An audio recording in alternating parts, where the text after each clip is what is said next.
Hi, everyone. Hello. Hello. All right, we're recording. Lana, I remember last time on our discussion, it stopped recording for a minute, I think, on Deb's. So just make sure throughout. I can see at the top of mine that says recording. So Okay. we're good. So how did everyone like the rest of the book? It's fabulous. It was. Yeah, it is amazing.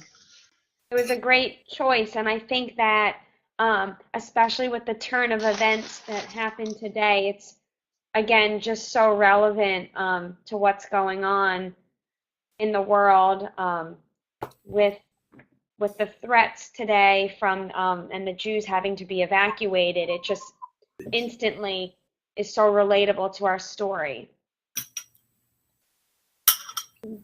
That's sad. 60 Jewish centers, is that what it was? 60 Jewish community centers. I don't know if they were all attached to synagogues or not, but JCC. Yeah. So, as I was reading the story, getting close to the end, I had like a couple thoughts that came to my mind, but not to totally jump to the end of the story, but I was really thinking, like, what if this story was written from Ellen's perspective? You know, how would the story be different? How would the ending be different? What do you guys think? Like, do you think it would just be a completely different story if we heard it from Ellen's perspective? I don't think that you would have the bravery component because it was really the Johansons and Anna Marie that showed the bravery. The rest of them were just, they were doing what they were told. So I don't think Ellen's family, even though they were being brave doing what they were doing, they were risking their lives. I don't think you would have as big of a bravery component. Do you? I agree. I think Ellen is not mature as Anne-Marie mature, so she will behave in completely different way. She might be in trouble sometimes. Yes, I agree.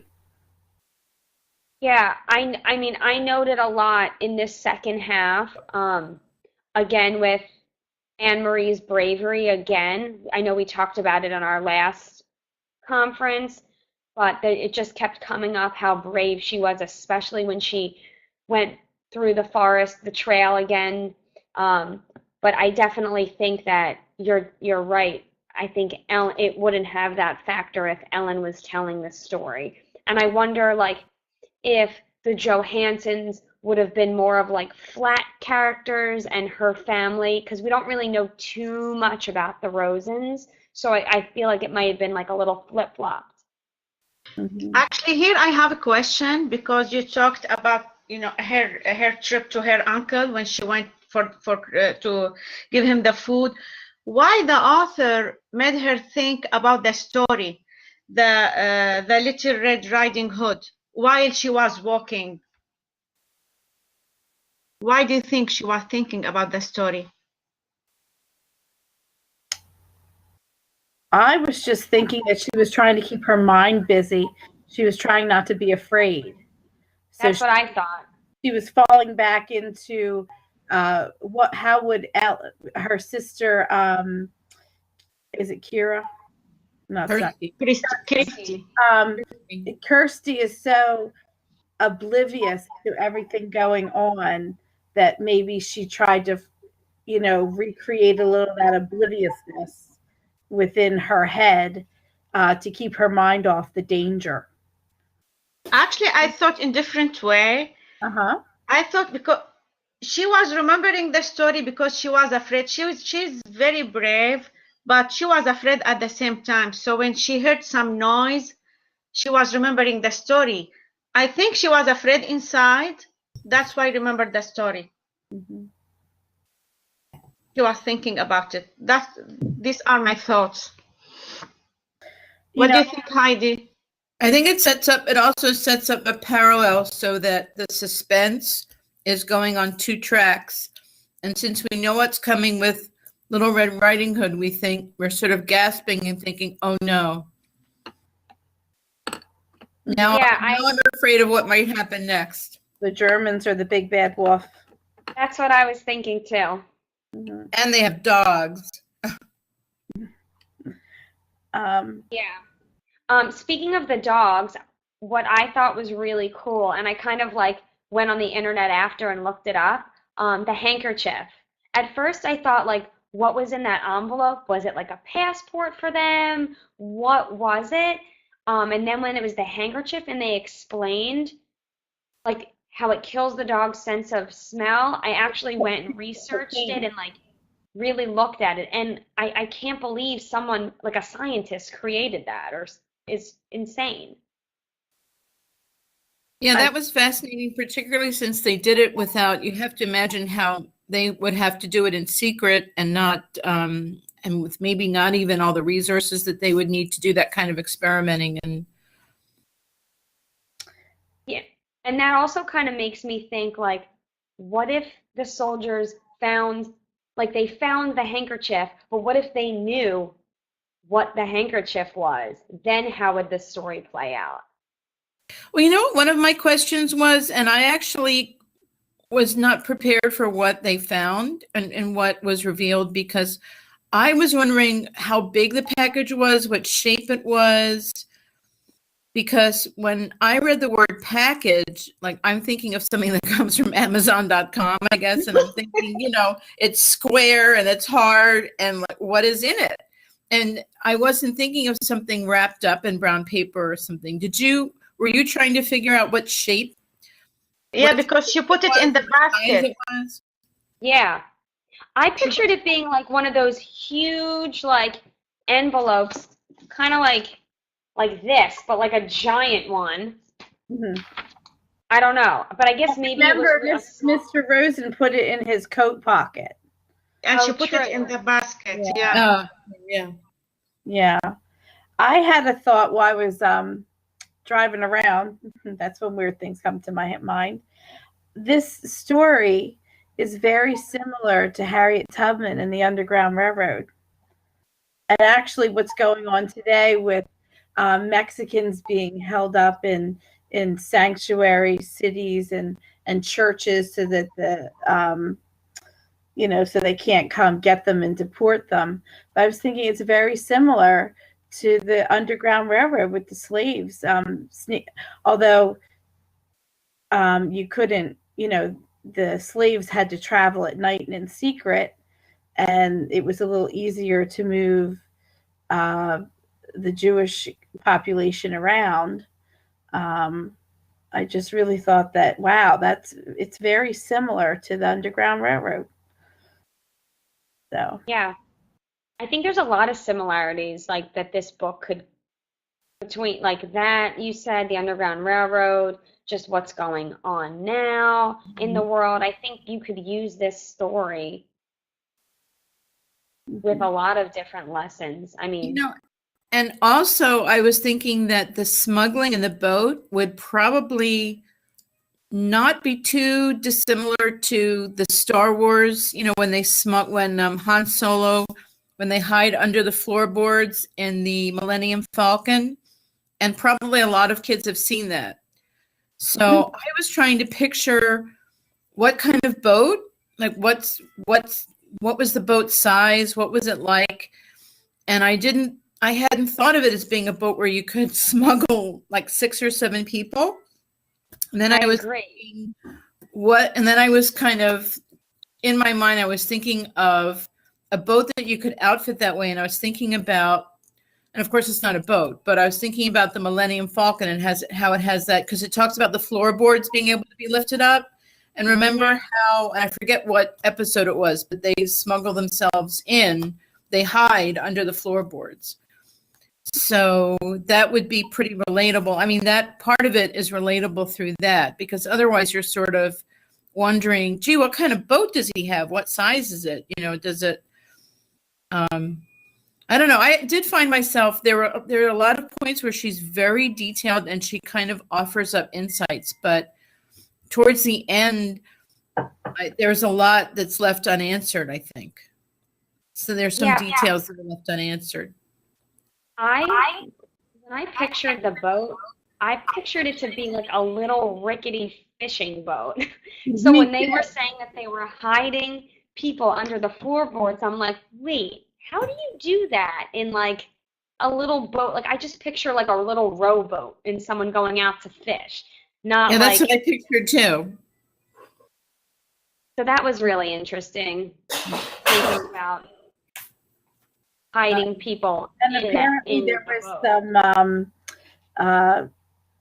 some of the fishermen were trying to ask absorbent rates to transfer some of them. So apparently, when I was looking into some of the details, the resistance would actually go to the fishermen and bargain the prices down. They got up to $1,500 for each person sometimes. Wow. Oh, you know what? That's what I was thinking. The packet was that it was money for paying people off. Yeah. Did you think that? I kind of thought it was like passports or something, so that it was they a passport. could start a new life. That's what I was thinking, and that it would give everybody away, or people to contact when they got to Sweden. But I never imagined it was the kerchief with the cocaine on it. Yeah, I thought it's passports too. Yeah. Yeah, I was thinking about something square. I was thinking in terms of something square, and I thought, is it money for bribes? Because sometimes at different checkpoints they'd have to bribe people. And a lot of scams were set up in France, you know, pretending that they were going to take them over the Pyrenees, and they would just throw them over the edge and take their money or their jewels or, you know, terrible stuff. So. By the way, what happened in the boat, it's very similar to what is happening to Syrian people these days. But the difference is what happened in the boat, they wanted to save people. What is going on in Syria, they take people in the boat and after that they kill them or throw them in the water. They steal their money, the money they have, and a lot of people, honestly, were killed and died while they were escaping from Syria. And these few years. That's why I think it would be so interesting to have like a part 2 of the book, because I know what happens when Ellen and her family get to Sweden and like how they restart their life again, and if they ever get back in touch with the Johansons, or if Ellen is able to somehow like write a letter after the war's over or just something. Like I think it would be so cool to have like a follow-up and see how they start their new life again. Actually, talking about the Rosens, why do you think the author told us that Anne-Marie asked her dad to fix the necklace and she wore it? This necklace, it means something. It has the Star of David. So why did she wear it? I think it was a symbol of friendship. Yeah, and it's a show of solidarity too. And you know what they don't mention, and what even the afterword doesn't mention? Lauren, isn't it the case, maybe you know this, I think that didn't the King of Denmark say that everybody was to wear a Star of David so that that nobody could tell who? Remember when they said you have to wear a Star of David, and didn't all of the Danes start wearing Stars of David so you couldn't tell them apart? I don't remember. I think I'll look it up, but I'm pretty sure that would be a good question to ask, because I think that one of the things the Danes did that was unusual was they did that thing. You know how now rabbis are coming out and saying if there's a Muslim list, we're going to go sign up? Well, I think what the Danes did was they kind of did this sort of hashtag, we're all Jews, kind of for the 40s. And they all started sporting the same labels that the Jews had to, so that they would show that they were in solidarity. But she doesn't mention that. I'm pretty sure that was the case. It would be a good research topic. sort of one of those things that you could, because we were talking before about how it's not clear what Sweden's position was in reference to Denmark, and we also don't know what's happening in Norway. I mean, I don't even know what happened in Norway offhand, but some of the historical stuff would be good to, I mean, that comes up, questions about what really happened. Yeah, sorry, Lauren, go ahead. Oh no, I was just saying I in my mind thought it was just like a friendship thing, wanting to feel close, and I don't know, I didn't really think like too deep into the reasoning of the necklace, which yeah, I thought it might be like a hope, just she hopes that she come back, friendship. Maybe she reminds her about her sister, because her sister died because of the war. mm-hmm. So many thoughts came into my mind. I don't know. Well, that was part of the surprise too. What happened to the sister? Oh, sorry, Deb. Well, we're talking about the necklace. I thought that it was very interesting that Anna Marie decided to hide the necklace in Lisa's dress, in the hem of her dress, because even in her death, Lisa's holding secrets. This book is a lot about secrets and not knowing everything to keep you safe. And like, she didn't know that her sister was in the resistance and how her sister truly had died. So here she is hiding the Star of David in Lisa's hem of her dress to conceal it, and another secret. Oh, that's actually a good point. That's a good point. And more secrets, like when Anne Marie went into the barn with Uncle Henrik, and she's like, "Why are like?" She knew he was lying, but he opened up to her then, but they were still, again, like you said, with the secrets. But she was mad at first. She was very immature, and then as he explained it to her and she understood, she felt a little more. She said she felt a little more grown up. Yeah. And she knew more than Ellen now, and she knew more than Ellen to begin with. But she just felt like she said at one point she felt like an equal to her mother. And I'm thinking, well, no, I don't think so. But that would be an immature kid. All the kids think they're smarter than their parents. So, yeah. Yeah, I thought it was interesting how the mom is disabled at the end by the broken ankle, and she does kind of. There are indications in the text itself about how she grows up, and she starts feeling older, and in fact, she needs to take care of her mom. She needs to be the person that goes out at the end and is the adult, takes on the role of the adult, and yet at the same time, her mother urges her to be like her little sister. So she's kind of at the same time she has to be an adult and do something brave and scary. She's also urged to be like a little kid.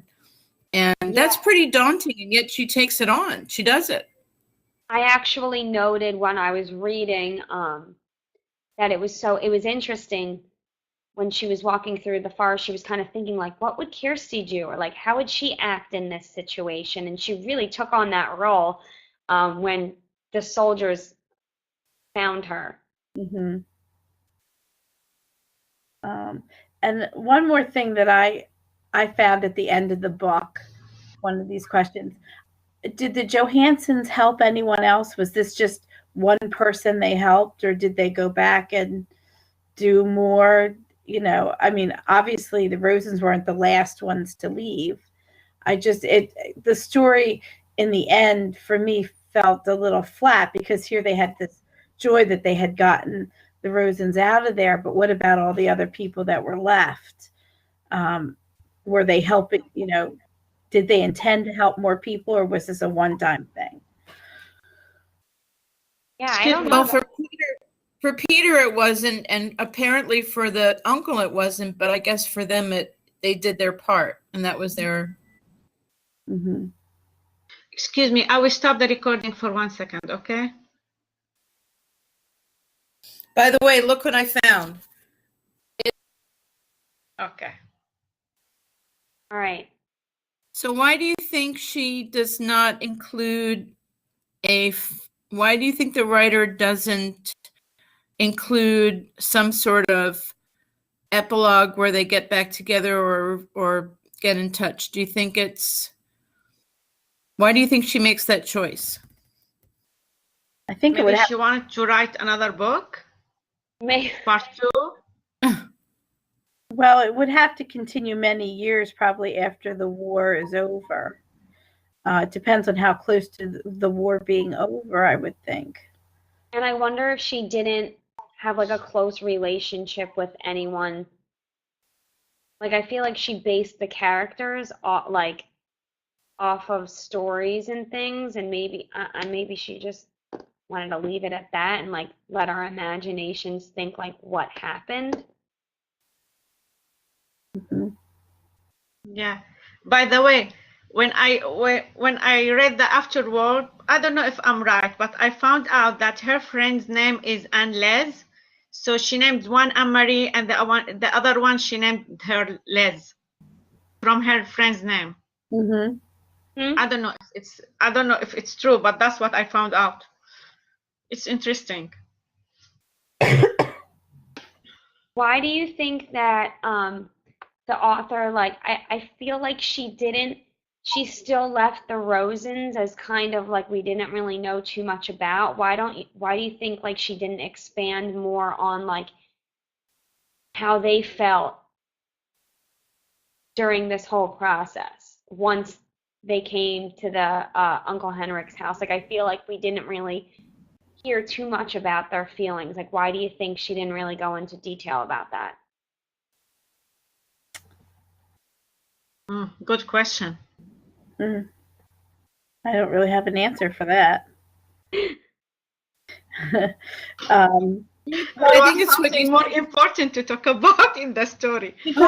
Maybe Lauren, I think it's what one of you said before, which is that it makes the burden of the story rest on the rescuers, Okay, and the people who have to enact the bravery as opposed to the subjects of their rescuing, I guess. Mm-hmm. yeah, that's a good point. I just felt like, I mean, and again, the story's not from their perspective, but I was just like, I felt I didn't know how they were really feeling. But if you were going to rewrite it from Ellen's perspective, as I think you pointed out, that is an interesting thing to think about, because then you have to think about the process and the choices that the author did make. Mm-hmm. And how you'd have to undo so many of her choices about the thinking through of what bravery is, of what fear is, and you'd have to put yourself in the mind of the rescued instead of the rescuer. And I think what she wanted to emphasize was the act of rescuing, the act of Right. It would be a totally different story. Yeah. I know she wanted us to compare to different texts, this text to a different text. Mm-hmm. And I have been reading The Devil's Arithmetic. Oh. And it's another Holocaust story. And what absolutely stopped my heart in this Devil's Arithmetic is how different the rabbis were, the author's takes. In Number the Stars, the rabbi, the rabbi tells everyone that they need to